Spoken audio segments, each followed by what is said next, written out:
HBCU Digest Radio Digest After Dark. This is a special edition for Giving Tuesday, and our next guest up is the distinguished president of the HBCU of the Year, Benedict College, President Roslyn Artis. So, Madam President, great to have you on again.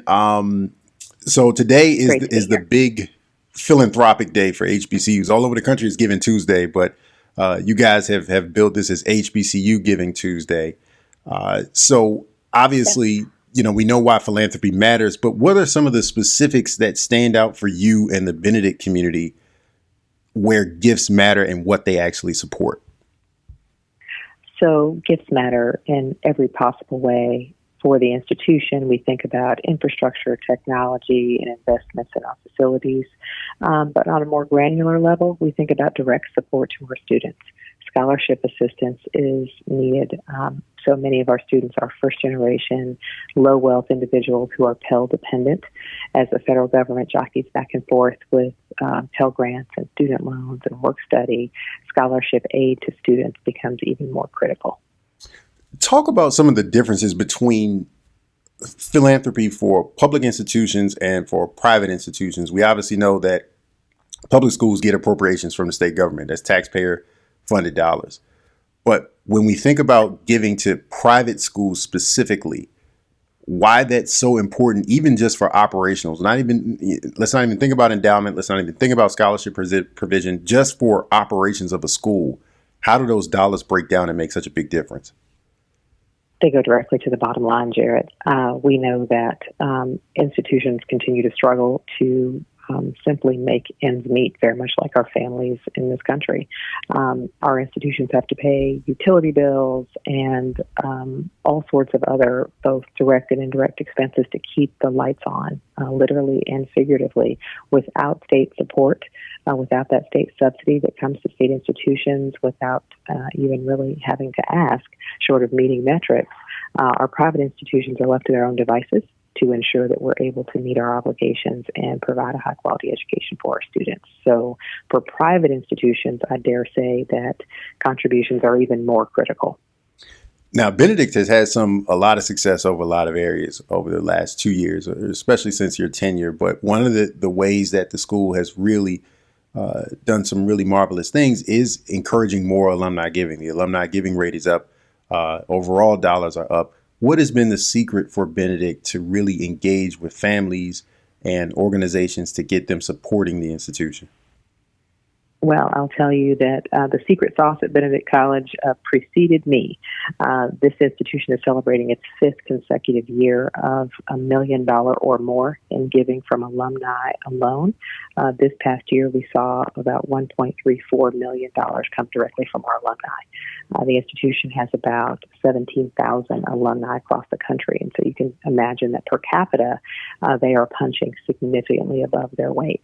The truth is, tigers bleed purple and gold, and they support this institution to a tremendous degree. I could not be more appreciative or happier. What we need to try to do to improve on that number is really increase the participation rate. We're still hovering around 17-18% of our alumni giving.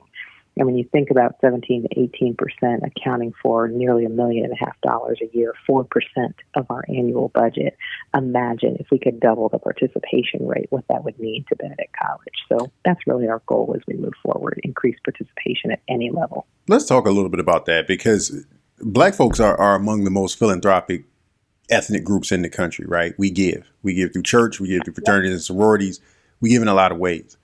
But at the same time, while that giving among Black folks is up or at least sustained, we know that there still remains a struggle to get a larger share of Black college students coming to HBCUs. Right now, we're still at about 1 out of every 10.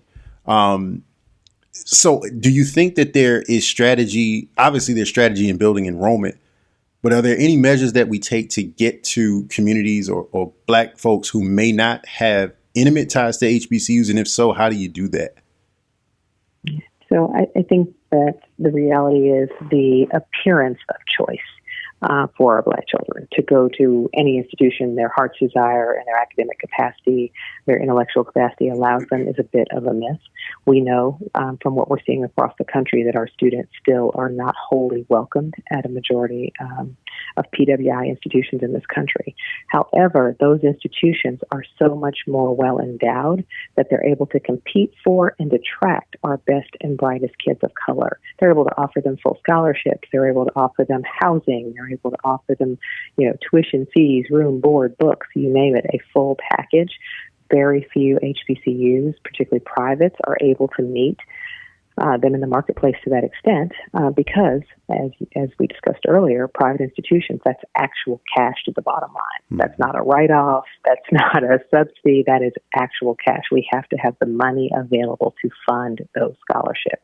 So if we're going to continue to compete for our very best and brightest students who we know will absolutely thrive in the culturally sensitive environment that we provide at historically Black colleges and universities, we've got to have the ability to compete with direct scholarship offers and packages consistent with our predominantly white peers. There's so many areas that colleges, period, not just HBCUs, but college, period, have to fundraise for. They want to create more scholarship opportunities for students. They want to renovate and build new facilities. They want to support athletics. They want to build endowment. If there's an area where you would tell an eager donor, this is where your funds would best go, what would it be? Obviously, it would be something unrestricted. But if you were to tell them here's where we can really, really put your money to work. What area of the academic enterprise would you direct them to?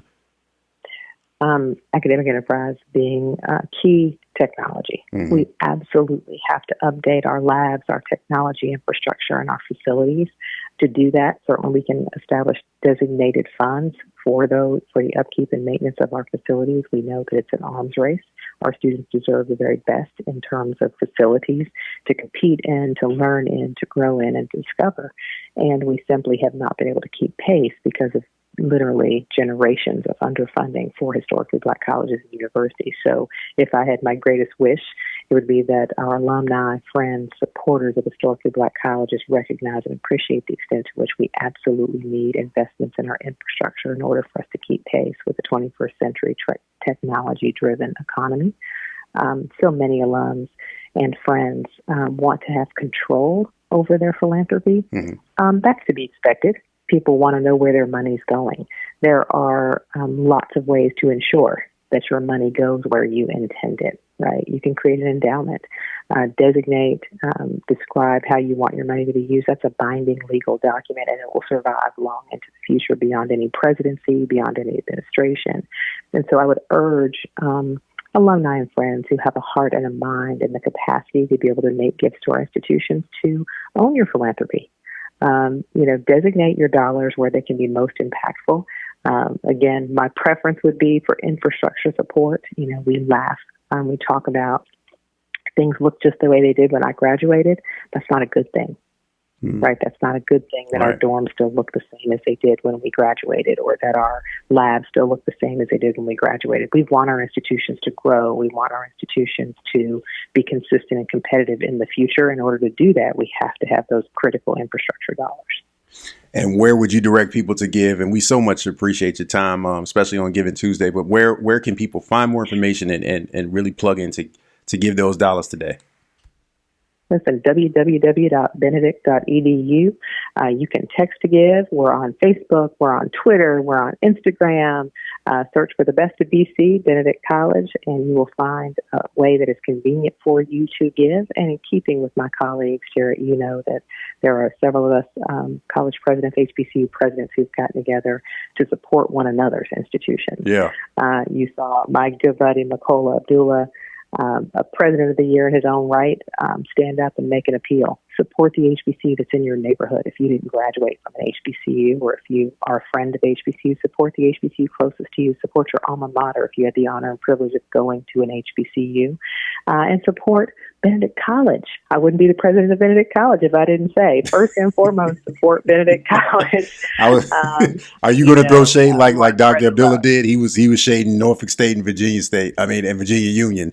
So are you going to take any shots at any competitors? No shade in sunny South Carolina. We love Morris. We love Allen. We love Claflin. We love Voorhees. We love South Carolina State. We have 8 HBCUs, including Denmark Tech in South Carolina, and it is right that they all thrive. if we were all firing at 100%, we could not meet the need for the kids in South Carolina that need an HBCU education. So while I have a particular preference for Benedict College, I would be grateful for your support for HBCUs more broadly, particularly those located in the state of South Carolina.